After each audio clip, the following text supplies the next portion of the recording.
अगर हम उसके सच्चे होकर के बोल देते हैं मैं ऐसा हूं, सुधरने की कोशिश करता रहा हूं, तो जब आपके हृदय से वो प्रार्थनाएं निकलती हैं तो आपके अंदर चेंज आती है। जाप करने वाले बनो। परमात्मा को कहा सबके अंदर बाहर सब जगह सभी प्राणी मात्र को जीवन देने वाली चलाने वाली एक ही शक्ति है। सबके कर्मों का निर्णय करने वाली ताकत भी वही है। तो अपने कर्मों के लेखे को ठीक करना है तो अपने गुरु की शरण में जाओ। चित्त की समता को साधने का मतलब होता है कि क्रोध आएगा, आवेश आएगा, जोश आएगा, तैश आएगी, ऐसे में सब में अपने चित्त को सम बनाए रखें। जैसे बिजनेस के लिए आप अपना अकाउंट्स ध्यान में रखते हैं, ऐसे जिंदगी के लिए भी आपको अपना हिसाब किताब रखना चाहिए। जब आप अपने ऊपर परीक्षण और निरीक्षण करने लग जाते हैं तो जिंदगी कीमती बनती है।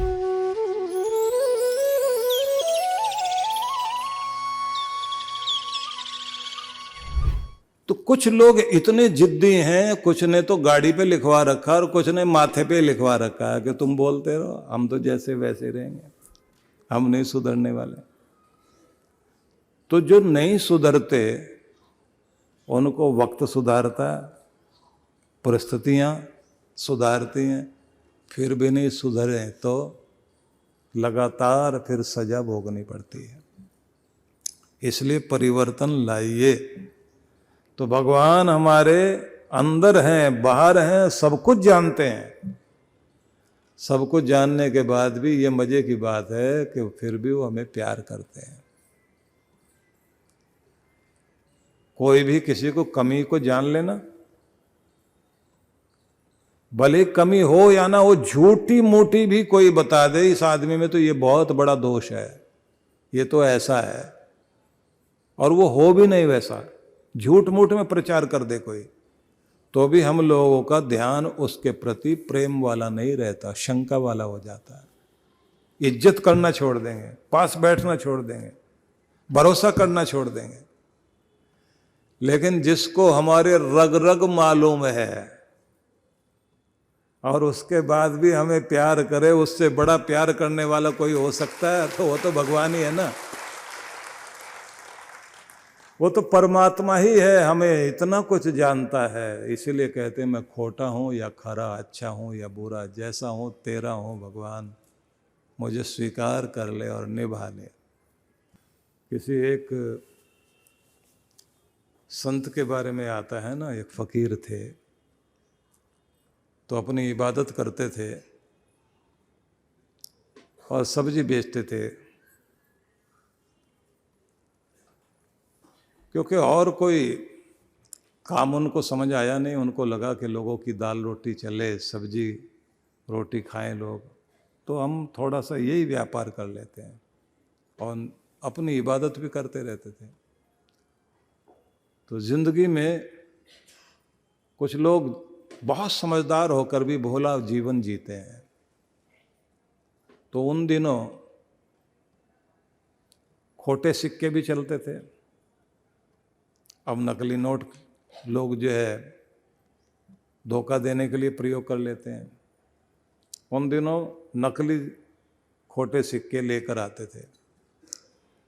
तो उस सब्जी वाले के पास में खोटा सिक्का लेकर आए और सब्जी लेकर जाएं, और वो भी दूर से देख लेता था खोटा सिक्का लाया है, तो उसे सिक्के को लेकर एक अलग डिब्बे में डाल देते थे वो, और लोगों को सब्जी देते थे। कई लोग आकर बोलते थे कि आप जानते भी हो तब भी आप जो है खोटा सिक्का चला लेते हो। वो कहते थे कि हाँ भाई, किसी की नीयत में खोट है, मेरे दरवाजे पर आया है, तो मैं उसको खाली भेजता नहीं हूँ। मेरी कोशिश रहती है कि उसके बच्चों के लिए सब्जी बनेगी, ले जाए कोई बात नहीं। और वो मुझे धोखा नहीं दे रहा, वो खुद को ही धोखा दे रहा है। जब आखिरी वक्त आया उस आदमी का, तो उसने उस दिन अपनी इबादत की और सिर झुकाया भगवान को, अपने रब को। तो जब सिर झुका रहा था, प्रणाम करते हैं ना, तो उसको लगा कि अब प्राण निकलने वाले हैं, गले में प्राण आके अटक गए।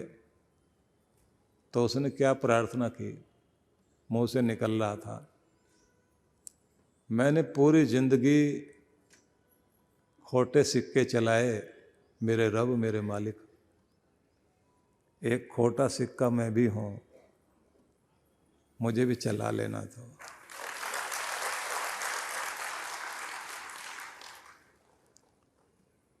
तेरे दर पर कहीं कोने में पड़ा रहूंगा,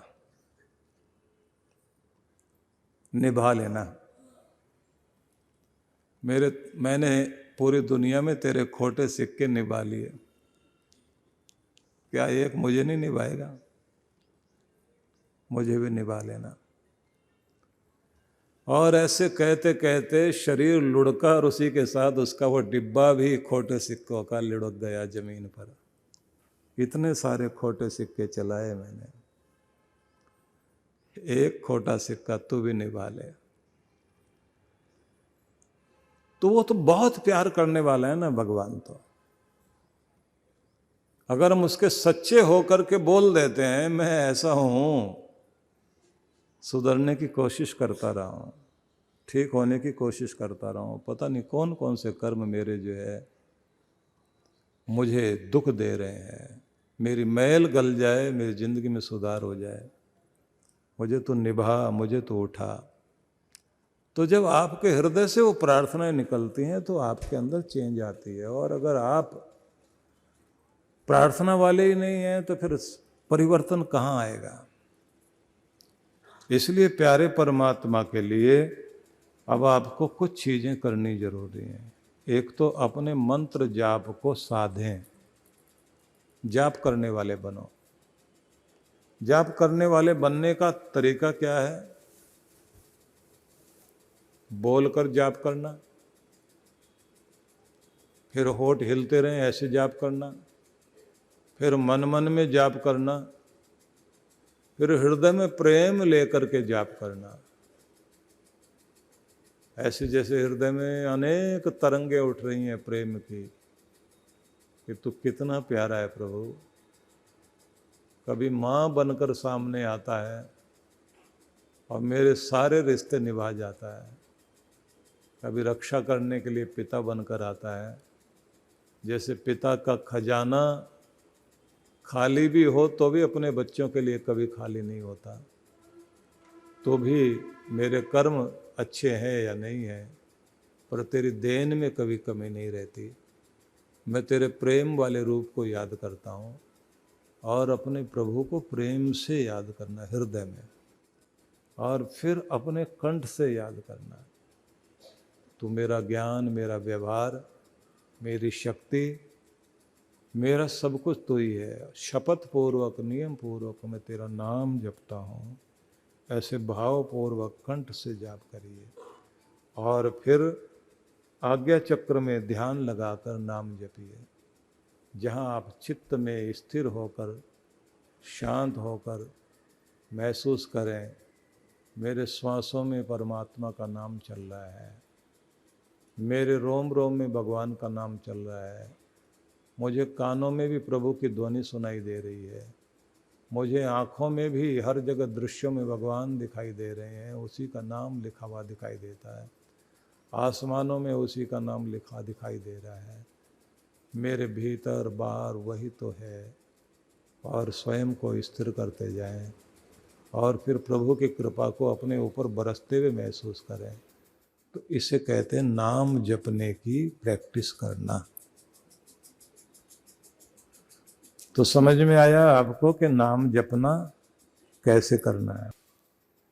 इसलिए कहा है एको देव सर्वभूतेषु गूढ़ः सर्वव्यापी सर्वभूतांतरात्मा कर्माध्यक्ष सर्वभूताधिवास साक्षी चेता केवलो निर्गुणस्य। एक ही शक्ति है इस पूरे संसार में, सबके अंदर बाहर सब जगह सभी प्राणी मात्र को जीवन देने वाली, चलाने वाली एक ही शक्ति है। सबके कर्मों का निर्णय करने वाली ताकत भी वही है, और वही है जो बसाता है, और वही है जो सजा देता है। वही हमारा चिकित्सक डॉक्टर भी वही है, और वही सजा देने वाला भी है, खिलाने वाला भी वही है और दंड देने वाला भी वही है।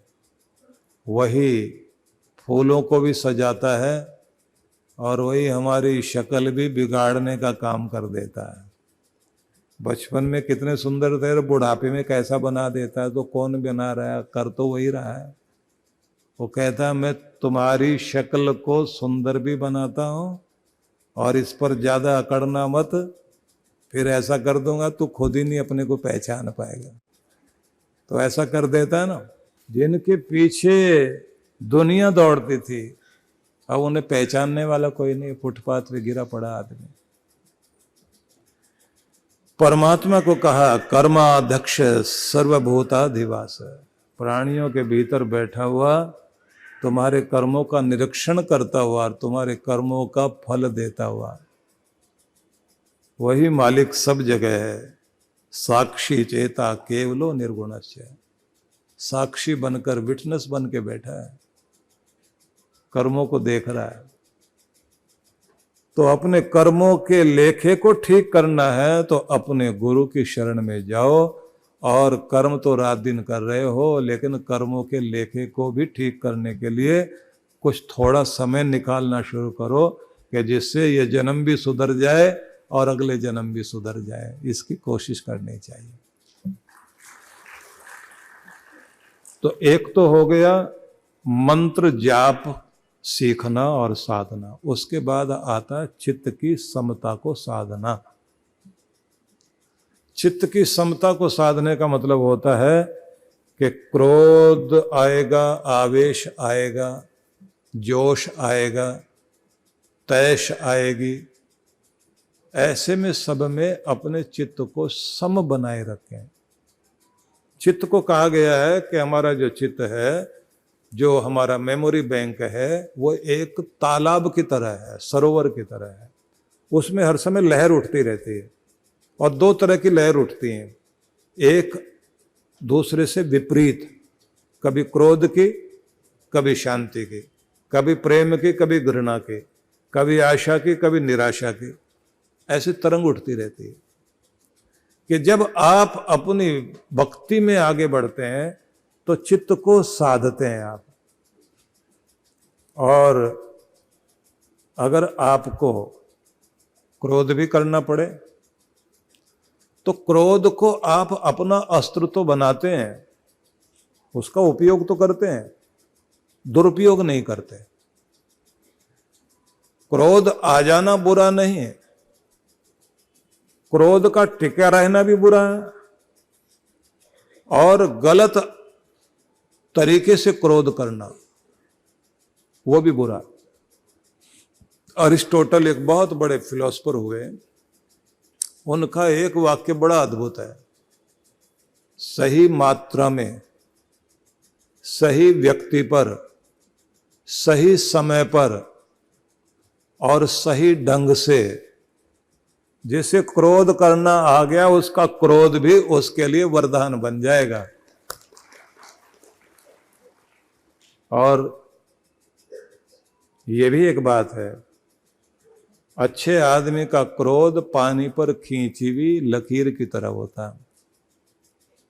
अभी दिखाई दे रहा है, पीछे देखें तो है ही नहीं, बिल्कुल साफ। सामान्य आदमी का क्रोध माना जाता है जैसे कागज पर लकीर खींच दी। बुरे आदमी का क्रोध ऐसा होता है जैसे पत्थर पर खींची भी लकीर, मिटेगा ही नहीं, पूरी जिंदगी भूल नहीं सकता मैं तो, बस यहां कलेजे पे लिखा हुआ मेरे तो। मरता मर जाएगा लेकिन भूलेगा नहीं। तो अपने क्रोध को जो साध ले, क्षमा भाव को साध ले, अपने भीतर की नफरत को साध ले, उसे संभाले, तो कहते तब आपकी भक्ति टिकेगी। और ये भी बात, इसके बाद आप अपने मन की तरंगों को देखने वाले बने। मेरे अंदर कौन से विचार उठते हैं, कैसे उठते हैं, कहाँ मुझे अपने को ठीक करना है। तो हर दिन अपनी डायरी बना करके आप थोड़ा परीक्षण जरूर किया करें कि मैं किस तरह चल रहा हूँ, कितना आलसी हूँ, कितना एक्टिव इंसान हूँ, कितना कर्मठ व्यक्ति हूँ, कितना नियम से चलने वाला व्यक्ति हूँ, कितना समय खराब करने वाला व्यक्ति हूँ। जब आप अपने ऊपर परीक्षण और निरीक्षण करने लग जाते हैं तो जिंदगी कीमती बनती है। और अगर आप निरीक्षण नहीं करते, मनमाने ढंग से चल रहे हैं, आपको पता भी नहीं लगेगा कि आप कर क्या रहे हैं, आप में कोई सुधार हुआ भी या नहीं हुआ, आपने कोई तरक्की की या नहीं की। ऐसे समझ लीजिए, जो आदमी अपनी दुकान में हिसाब किताब ही ना रखता हो, कितना बेचा, कितना बिका, कितने पैसे खर्च हो गए, कितने और खर्च होंगे, कमाया क्या है, लगाया क्या है, हिसाब किताब को देखेगा नहीं तो एक दिन उसकी दुकान बंद होगी जरूर, बिजनेस चलेगा ही नहीं। हर एक बिजनेस का गला अकाउंट है। हर अच्छे आदमी का नियम है रात को हिसाब मिला करके जाए और आते ही अपने अकाउंट को चेक करे, कितना आया, कितना गया, कौन सी चीज़ बिकी, कौन सी चीज़ नहीं बिकी, कौन सा माल कंडम है, कौन सा जो है स्टोर में पड़ा हुआ है, कौन सा कितना पुराना हो गया, नया कितना आया, कौन से ऑर्डर देने हैं, कौन से ऑर्डर अभी जो है हमारे बाकी रह गए हैं। यही सारी चीज़ें जो आप रात दिन करते हैं। जिस आदमी को अपना ये अकाउंट्स वगैरह पर ध्यान पूरा है, तो जैसे गला पकड़ लेना किसी का तो वो काबू में आ जाता है, आपका बिजनेस भी काबू में आएगा। और अगर जिंदगी और आदतों को काबू में लाना चाहते हैं तो हिसाब किताब करना शुरू कर दीजिए, तब आपकी जिंदगी कीमती बनेगी। तो आपको आपके उदाहरण से मैंने इसलिए समझाया कि आपको ये समझ में आ सके कि जैसे बिजनेस के लिए आप अपना अकाउंट्स ध्यान में रखते हैं, ऐसे जिंदगी के लिए भी आपको अपना हिसाब किताब रखना चाहिए। और व्यापारियों के लिए तो हिसाब किताब ऐसे ही चलता है। एक शमशान घाट में बहुत सारी भीड़ भाड़ थी, चिताएं बहुत सारी जल रही है, और एक सेठ जी दूसरे सेठ से बात कर रहे हैं, लाला जी बाजार यहाँ भी काफी गर्म लग रहा है। अब वो कह क्या रहे हैं अपने तरफ से, बोले यहाँ भी काफी सारी भीड़ भाड़ दिखाई दे रही, लेकिन उनके बोलने का तरीका वैसा ही होता है ना, बाजार यहाँ भी गर्म लग रहा है, मतलब यहाँ भी बहुत सारी। और थोड़ी देर तक बात करेंगे तो कल तक तो ये आदमी हमारे साथ बैठा हुआ था, बातचीत कर रहा था, ठीक ठाक था, और अब तो राम नाम सत हो गया जी, कुछ पता नहीं, जिंदगी का कोई भरोसा नहीं। और इतना बात करते करते और मार्केट का क्या हाल चल रहा है।